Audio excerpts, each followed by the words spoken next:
Hi, I'm Laith, and this is the November update for what's been happening here at Wineberry Hill. So I mentioned in the October update that I was experimenting with growing zucchini as late into the season as possible by growing them here in the greenhouse. And big leaves, lots of flowers, starting to set fruit. Yeah, it's not gonna work. The main problem is that I think there's just not enough light. They are producing, there's little tiny zucchini, but it's not doing what zucchinis do, which is produce lots of zucchini.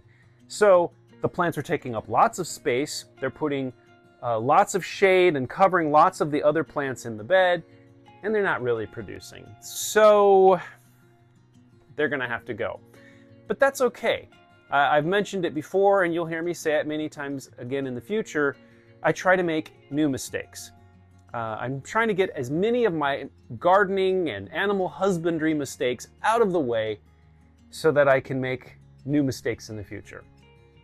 So yeah, the zucchini are going to be coming out, and I'm going to be planting more kale and more green beans and things like that. The main shift of what I'm going to be experimenting with for the next few months anyway is producing food for the rabbits. And I'm happy to say that that experiment is going pretty well. I have a couple containers that are growing oatgrass up in the front of the bed, and I'm growing oatgrass in the back of the bed along with lettuce, clover, and a little bit of kale and parsley. Those are all doing pretty well, and I hope to improve how they are doing. It's all kind of a big experiment to see how I can cheaply produce protein on the property, as well as, kale and stuff like that we can eat. But the main focus is using that kale, that oatgrass, that parsley and things like that to feed the rabbits so that the cost of protein on the property is cheaper. We'll see, but that's the goal. I mentioned in the last update that someone had given me a lemon tree. I then, in turn, murdered it by cutting every possible little bit of greenery off of it because it had a little pest invasion on it. I'm happy to tell you that same lemon tree is doing amazing. In fact, I need to do some pruning on it. All right, so that's what's happening in the greenhouse right now. I will be probably starting some seedlings here in another couple weeks, so stay tuned for that. I've made several videos about dealing with mice in the greenhouse over the years, and that's all pretty much over as a crisis because this is kind of a permanent feature in the greenhouse, having a bucket trap catching mice. And now that we're into kind of the rainy portion of fall, heading into winter, pretty much anytime it rains, this trap catches, I don't know, 4 or 5 mice every night.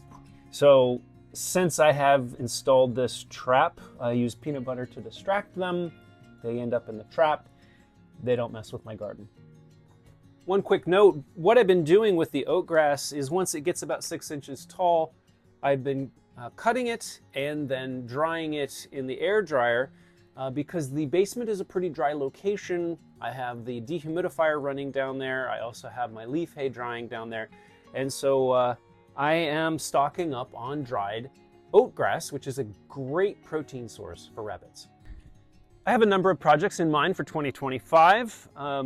One of them is transforming this particular spot on my property into something that's productive. Formerly, there were huge forsythia bushes that grew along here.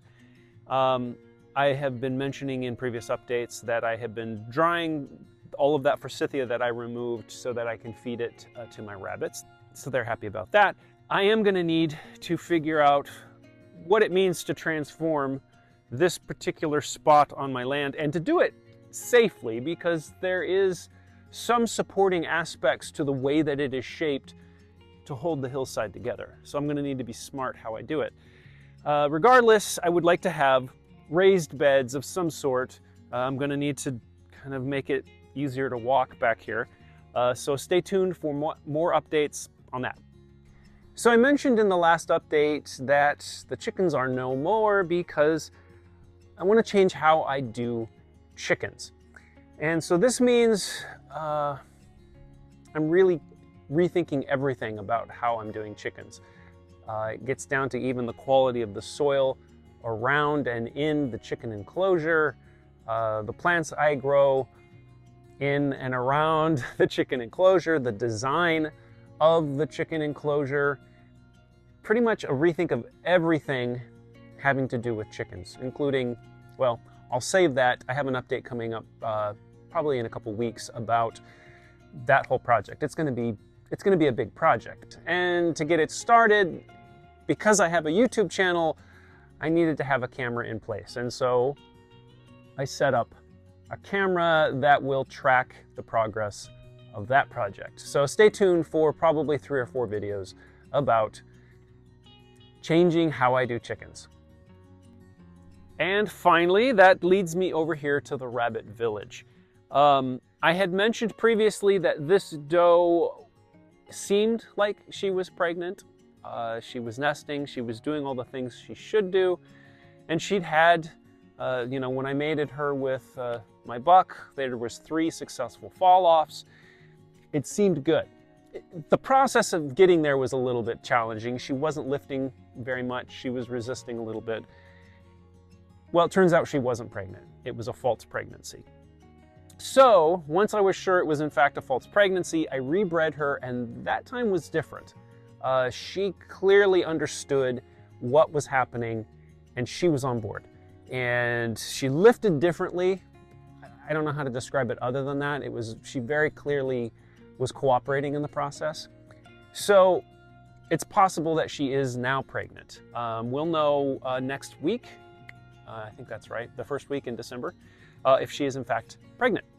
On a separate note, the doe that I got off of Facebook for free is mind-blowing.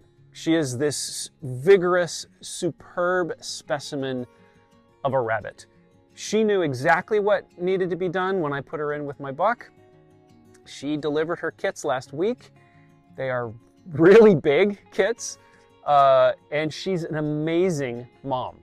So I'm going to be watching her very closely. You know, she's eating like crazy, ridiculous amounts, because she's feeding those kits, and they're trying to suck the life out of her. And she has good instincts as to how to take care of herself and how to take care of her kits. And honestly, you really can't ask for more when it comes to a doe. So I'm so happy about her. In fact, if this doe turns out not being pregnant this second time around, this doe has been a lot of work. She's had some health issues. Because I got her secondhand, she came with health issues, and I had to kind of work through those health issues with her. I got her back to health. I'm not convinced she's going to end up being great breeding stock. So it's possible that I might take a doe from this Kindle and replace this doe. It's unknown. I'll figure it out as I go. I mean, animal husbandry is hard, and just like up in the greenhouse or anywhere on the property, I try to make new mistakes.